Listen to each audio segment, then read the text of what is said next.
The Russian Republic of Chechnya is located in the northern Caucasus region with a population of over 1.4 million people. However, the majority religion in the area is Islam, as opposed to the Russian Orthodox Christianity that is the most prevalent across the country as a whole. The difference in religion has served as a point of contention between Russia and Chechnya for hundreds of years. I'm only going to hit on more recent events in this video, however, as I do not have unlimited time. Also, the people I want to focus on are the oppressed who suffer because of a conflict that they do not take part in, and so I do not want to get off topic.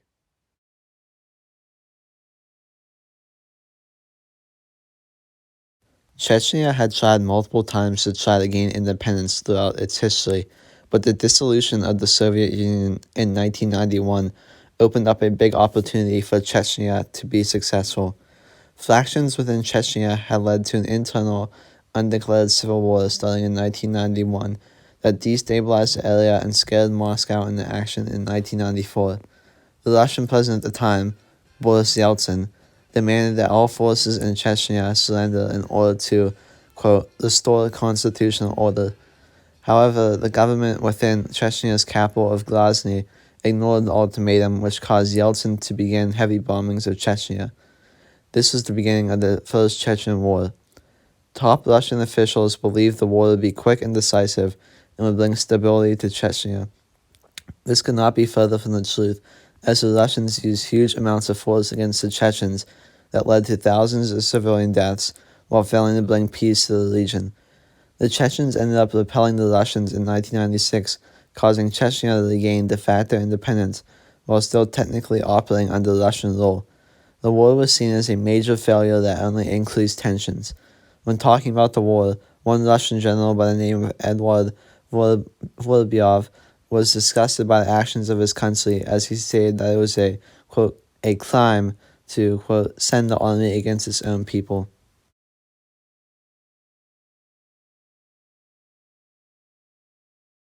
Following the First Chechen War, the government in Grozny was very weak and was unable to keep control of areas outside the capital. Separatist groups in Chechnya continued to grow more powerful, and terrorist attacks throughout Russia carried out by Chechens became more prevalent due to the poor relations between Chechnya and Russia. Since many of the Chechens were Muslim, this caused a severely negative sentiment towards Muslims in Russia. The situation only got worse when a group of about 2,000 Mujahideen from Chechnya, Dagestan, and other parts of the Arab world invaded Dagestan.